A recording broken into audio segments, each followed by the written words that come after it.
Welcome to the Classroom Narratives Healing and Education podcast, the space where education meets resilience. I'm Dr. Joey Weisler, and in each episode, we dive deep into the personal stories of educators, students, leaders, and frontline advocates who are navigating the complexities within modern education. Whether you're just starting your teaching journey or are a seasoned professional looking for inspiration, we'll explore how to foster meaningful change, prevent burnout, and build trauma-informed communities within our schools. Now, let's take a seat at the front of the classroom as we get started. Welcome back to the Classroom Narratives podcast, everyone, where today I'm so delighted to have Hannah Judson, ACC, Associate Certified Coach, who is an executive coach, facilitator, and the head of coaching at CLICC, otherwise known as Coaching, Leadership, Innovation, Culture, and Change. With over 2 decades of experience in education and leadership training, Hannah specializes in helping individuals and organizations cut through burnout, misalignment, and communication breakdowns. And whether it's guiding overwhelming educators, leaders, or teams, Hannah's expertise will continue to help us feel empowered with leading with clarity, confidence, and balance. So let's dive into today's conversation to learn a little bit more about the key preventions to what burnout is and how we can create healthier and more productive workspaces. So Hannah, welcome to the podcast. Thank you for joining us. Thank you. It's nice to be here. So Hannah, go ahead and start by telling us a little bit more about your background in coaching and leadership and what has been your journey as an educator. So real quick also, we are releasing a podcast on March 26th. We're recording this a week out, and our viewers will hear this in April. But we'll be releasing a podcast with 2 other SNHU, or Southern New Hampshire University instructors, Inare Guy and Bonnie Fox, coming up next week. So it's so wonderful to have another colleague from Southern New Hampshire University on the show with us. And tell us about some of your background as an educator and what you're also doing in the world of coaching. Yeah, well, thank you for asking because I do like talking about this. It is interesting because I am one of those people, and I think maybe many people in education, where I have not done one thing. I have done a series of things in my career, and when I look back on it, it makes sense to me. And I'll just give you a little overview of how I got here. I studied art and design and art history in college, and that was a passion of mine. And that was sort of my first step forward. That was the logical thing that I knew I was going to study. I was a creative kid. I was always making stuff. I admired artists. And I just made that choice. I'm going to study art and design. And I went on to the School of the Art Institute of Chicago, where I decided to study education. So I got a master's in art education, knowing that as an artist, I was going to probably do multiple things. So I kind of launched my career with this mindset that my career was going to embody different tracks and I would be following different threads. And early on, I did work as a graphic designer in book publishing when that was a thing, book jackets, book pages, book layout, and then in advertising. And when I was at the advertising company at that point, I had a friend who was dean of a visual communications program at a school here in Chicago and asked me if I would teach a visual communications class. And I said, sure, I would love that. And I prepared the class and I trundled off. I remember the class was 6 to 9 p.m. And I taught my first class and I came home and I was just like, I cannot believe they're paying me to do this. It was so much more fun than advertising. Yes. I loved working with students. I loved the conversations. And I have loved it, maybe not every single moment of my career, but overall, I love teaching. It's a good environment. It's an honor. You're constantly learning new things and you're constantly learning about people. You can never assume anything. You can never assume that people know things or don't know certain things. You never know exactly what you're building on until you get to know that person. So early on, I read an article about distance education. And this is when it was called distance education, and it was hardly the internet. So this was in the late 90s. And I thought, there's something about that that is for me. Whatever that is, I like it. I got into e-learning, and then I also set myself up as an e-learning consultant, and I did everything around sort of humanities e-learning. And that was a part of the internet that was so interesting, is the outreach to people who wouldn't have this information or these experiences or connections relationships otherwise. I loved the democratization of e-learning. And I also loved having people in my classroom who otherwise might not be in any classroom. And that can be women who are raising children at the same time, or women whose kids are also going to college at the same time. I've had that scenario many times. And I remember early on reading that e-learning classrooms were often more successful for people who wouldn't speak up normally in a regular classroom, that they didn't feel they had the voice to overpower louder voices in a regular classroom. There's certain people who will speak and others who won't. And that e-learning really, really serves people who just need a minute to speak or wouldn't speak at all. I actually began coaching at Southern New Hampshire a few years ago when we rolled over into a culture of coaching. And I was hired to coach a cohort of faculty members every term, where faculty members are all assigned to coach and work on various pieces of professional development. In executive coaching, training programs may or may not work. They may or may not serve a population. They may be something that HR has just thrown some dollars at, or people may be somewhat involved. But coaching works.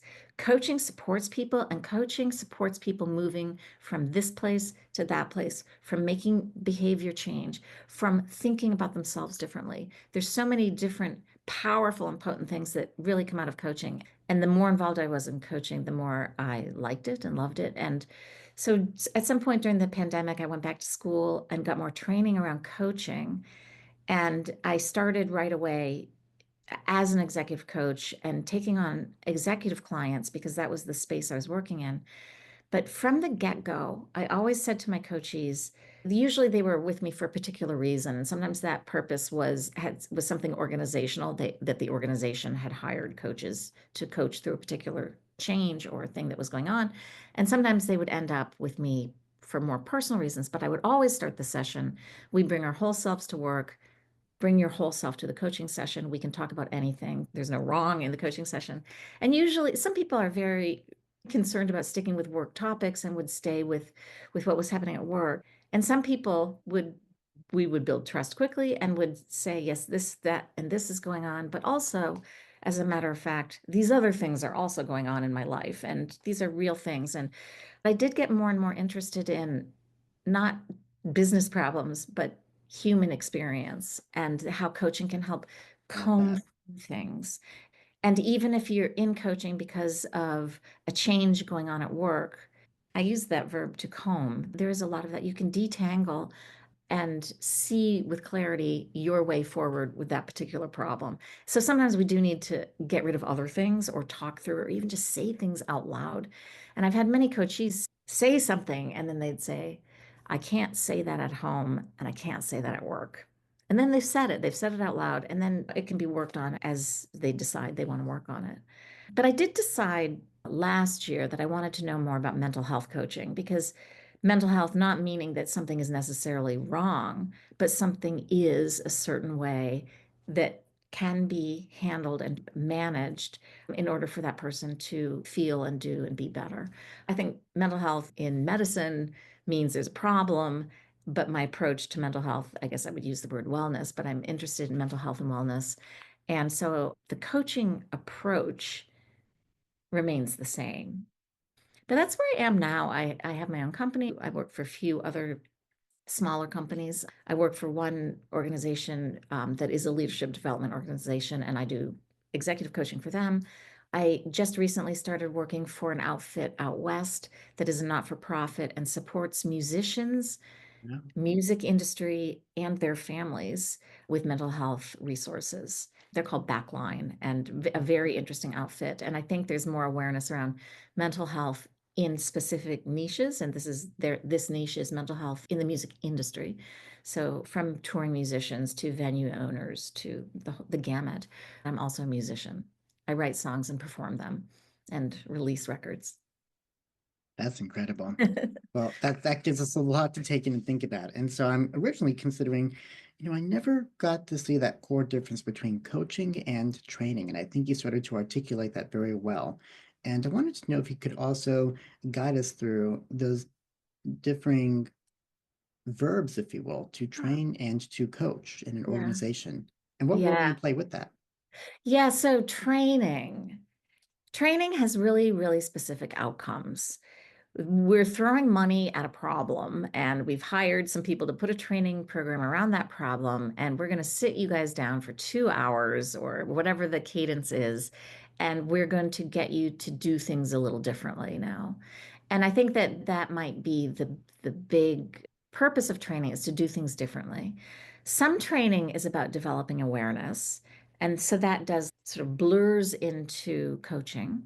But coaching, working with a coach, whether you're as a part of a team or you're working as an individual, coaching is about expanding your awareness, about understanding things differently, about experiencing things from different perspectives, from different points of view, and clarifying for yourself things that are true and things that are possible.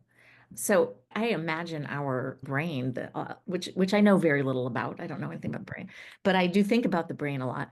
I see it as plastic, as malleable, as something changing. And with coaching, you can change its shape. Of course, you're not actually changing its shape, but you're changing your position within it. You're changing how you travel, how you work with this tool, which is your brain. And rather than letting it drive whoever you are, whatever, however it actually works, you have awareness as you travel around. For a small thing, you wake up, you're walking around your house, you have a cup of coffee, something triggers you to feel sad. It could be it's raining out, or a headline on a newspaper, but we don't have newspapers anymore, but maybe your laptop is open. You see a headline, or you remember something, or you think about an argument with somebody. Something happens and it's a small thing, and suddenly you feel sad and you're like, ugh, I have a day in front of me. And you don't even know why. It's been such a micro event in your brain. And then you think, ugh, I am sad. I do feel this way. I don't like this day. And it affects how everything rolls out in front of you. But with a little bit of awareness, you might be aware, I feel this way on rainy days because it reminds me of that time when I was a child and it rained, whatever it is. But when you have awareness around it, and you can flip it.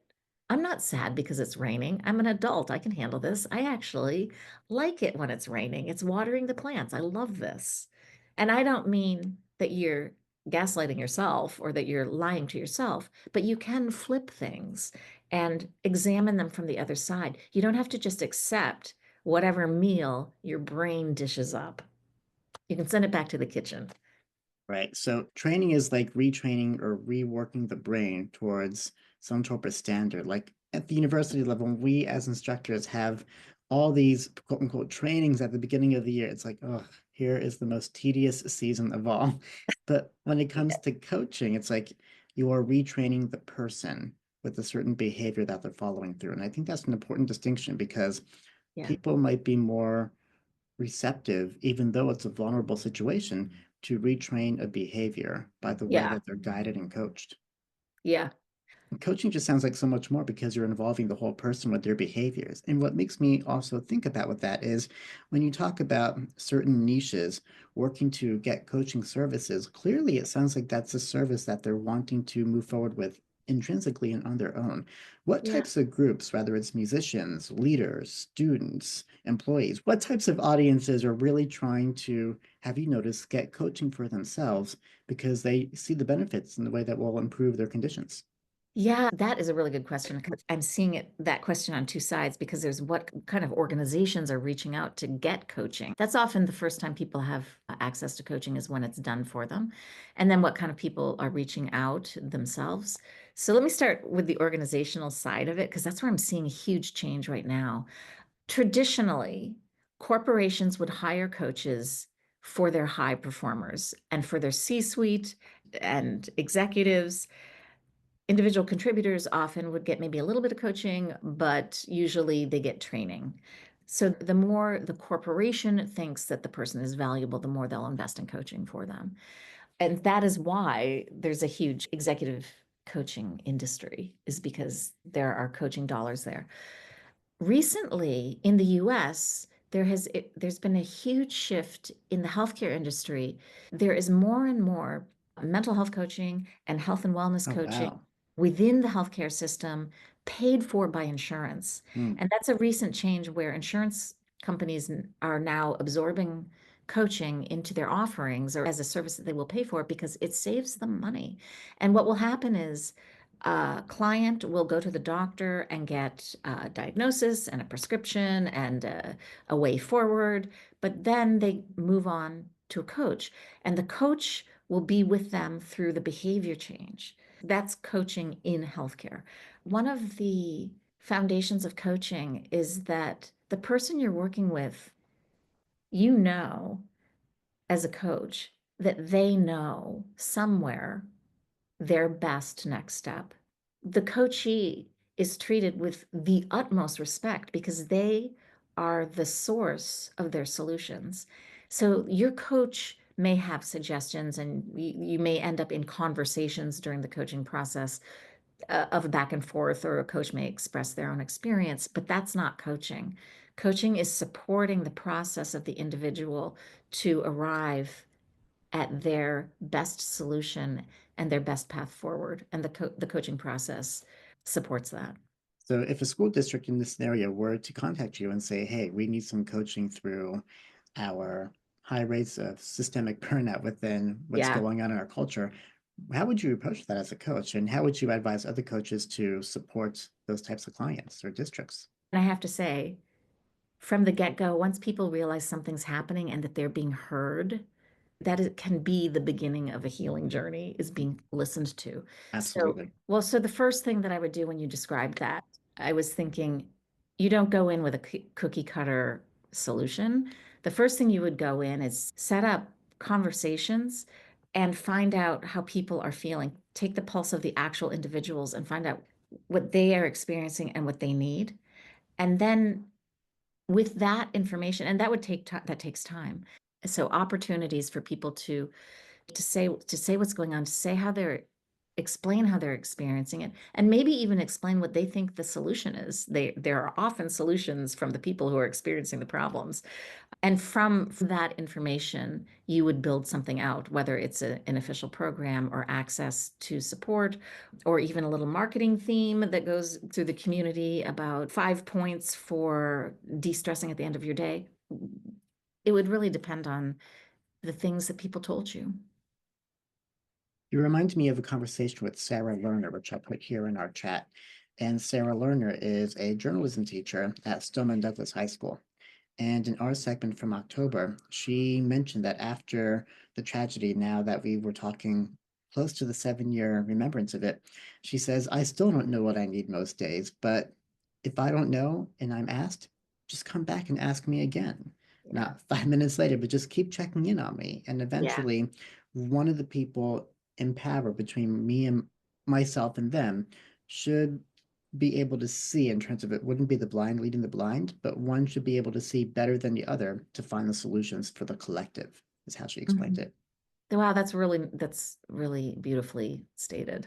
Absolutely. And I'm also thinking, Hannah, about for those that are maybe listening today as leaders or educators who may feel stuck in their career or unsure about their next steps or are suffering from that fatigue, what advice would you give them in order to start reclaiming their clarity and purpose for their Yeah, jobs? I love that question, and of course, my role in life is not giving advice, although I do find myself giving advice quite a bit because I think I know things. But if I was working with an individual, I would find out their individual way forward. I just want to say that. So as your coach will never tell you exactly what you should be doing. They will work with you to find it. But the first thing I want to say is somebody who is suffering, and you mentioned burnout and stress and a variety of things. The first thing to know is that that is not your permanent state, and there are things that you can do to alleviate that, to believe in yourself that you can change and that you can arrive at a thought process that is more supportive of your daily experience, and you can also experience joy. Those things are there and those things are in front of you. So that's one thing, is to remember that you are not a solid. You are moving through time and space, and things can change and you can activate that change. The second thing I'd be like, go get a coach, then go get a coach to work with. But, a lot of people are magnificent about doing their own self-coaching. A lot of people do great work alone and don't need a coach any more than they need a therapist. Although I think therapy and coaching and mentoring and all of those things are fantastic, but it doesn't have to be your knee-jerk reaction when you're in a moment of trouble. I think I would also say to stay connected to the things where you are aware of higher thought and higher power, go there and be inspired by those things that are there for you. And for some people, it could be a religion, it could be poetry, art, music.